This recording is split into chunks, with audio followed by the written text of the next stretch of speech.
This is a Death Stranding 2 review. First of all, disclaimer, I did not finish Death Stranding 2. I put about 70 hours into the game, focusing mainly on the open world, building, and side content. Also, like many other story-heavy games that I play, I skip most of the cutscenes and just get to the gameplay. I did pay attention to important dialogue before and after cutscenes during main missions that teach you more about the game overall, and I did listen to the majority of dialogue during side content missions to learn more about the characters in the world. When it comes to most games, I prefer to learn about the game through gameplay and its unique world and quests rather than just sitting and watching a bunch of cutscenes. But first off, we're going to start off with some positives. The combat. There's several enemy outposts which you can choose to avoid by going around, or go right through and clear the outposts using stealth or loud combat. Enemy outposts can be looted for crafting and building materials and extra packages for clients, so you can try and get those 5 stars. Both stealth and loud combat are satisfying and accommodating, and the enemy patrols and outposts are designed well enough to fit both playstyles. There's plenty of cover, grass, high ground, and spots to hide. There's several BT areas with a lot of BTs patrolling that you need to use both stealth, grenades, and guns to get through if you want the packages and materials in those areas.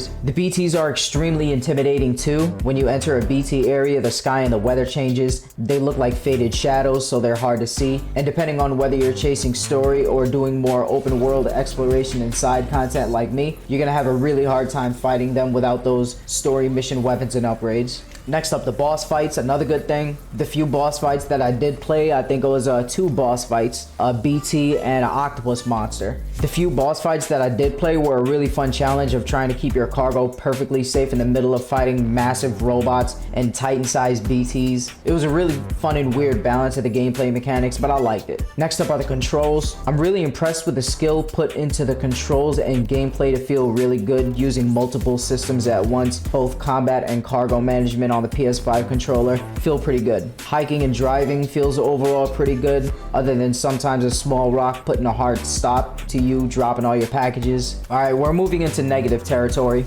The dynamic weather events. The dynamic weather was extremely disappointing. When it rains, rivers rise a few inches and small puddles fill around the map. Most of the land in the game stays exactly as it is, which is disappointing because it would actually be a cool and useful feature to get the off-roader through areas where it normally can't go, driving across rivers that weren't there before it rained. The earthquakes are also extremely disappointing. The ground just shakes a bit and that's it. There's no ground that splits anywhere. Mountains don't break apart and send boulders rolling your way. At most, every single time an earthquake happened, the most I saw was some pebbles rolling down the hill. Next up is the open world and side quests. The open world and side quests are fucking boring, straight up. I'm not exaggerating when I say that every single standard and sub order in the game is either just deliver, destroy cargo, or kill X enemies at so-and-so location. The side quest dialogue and conversations are all generic, repeated lines over and over for most orders. Once you finally complete 5 stars for a client, they still keep infinitely requesting packages that infinitely spawn on the map, often in the same exact locations. So all of the side content in this game is basically infinite randomly generated quests where most clients don't give you very useful equipment like patches and stickers and shit like that. Most of that cool stuff is earned through story missions. In the open world, not a single porter ever needs help.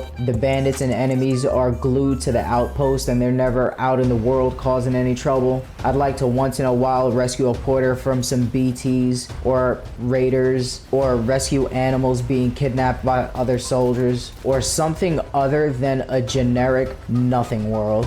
It feels like a huge waste of the Decima engine to use it mainly just for pretty graphics and cutscenes, when as a video game the main focus should be on the gameplay and an engaging open world, if you're gonna make an open world. Next up is the building. My one and only complaint about building in this game is the extremely tedious amount of traveling you need to do to bring a massive amount of materials just to build a single piece of road. Even flying back and forth with the DHV Magellan with a fully stocked off-roader still needs multiple trips back and forth to build a single piece of road. And the monorail doesn't help either because you need to build those too. And even then you still need to use your pickup off-roader to carry most of the cargo back and forth to the build site, and the monorail can't even carry the off-roader. Next up are the cutscenes. Even though I gave a disclaimer in the beginning of the video and I said I skipped most of the cutscenes, I'm not exaggerating when I say that there are way too many cutscenes and long transitions in this game. It's not the seamless gameplay I'm used to from next-gen PS5 games. For example, when you go to your private room to eat, shower, and sleep,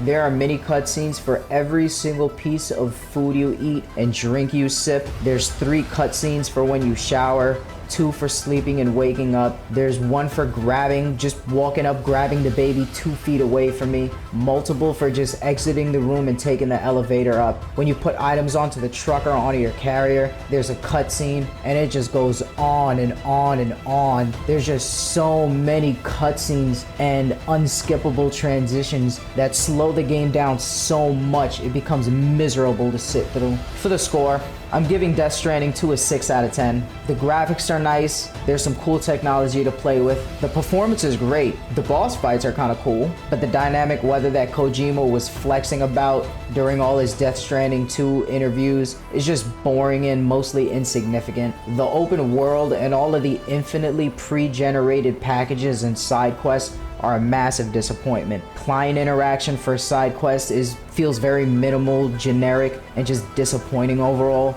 Open world NPCs don't offer any dynamic side quests or random surprise quests happening out in the world. Transporting massive amounts of building materials to build a specific build site is way too tedious, with only 1 large vehicle in game and very few vehicle choices in general that help carry large amounts of cargo. There's so many mini cutscenes and long animations when you're resting and interacting with objects that it makes the game feel unbearably boring over time. And the open world feels like a huge waste of the Decima engine, especially compared to games like Horizon Forbidden West that had so much going on in the open world. I don't have a high tolerance and I thought things would get better, but at 70 hours, I didn't feel like pushing through the rest of the story and side content anymore. Conclusion, I got this game because I recently got into boring simulator games with a long and satisfying grind with satisfying gameplay, and Death Stranding 2 was satisfying for a few weeks, but the long grind isn't satisfying or rewarding enough. The gameplay and progression becomes way too slow and unrewarding around quarter way through mid-game. The open world and side content is lazy and generic. Some cool boss fights and nice graphics isn't enough to make up for that, especially at $70 next-gen PS5 game in 2025.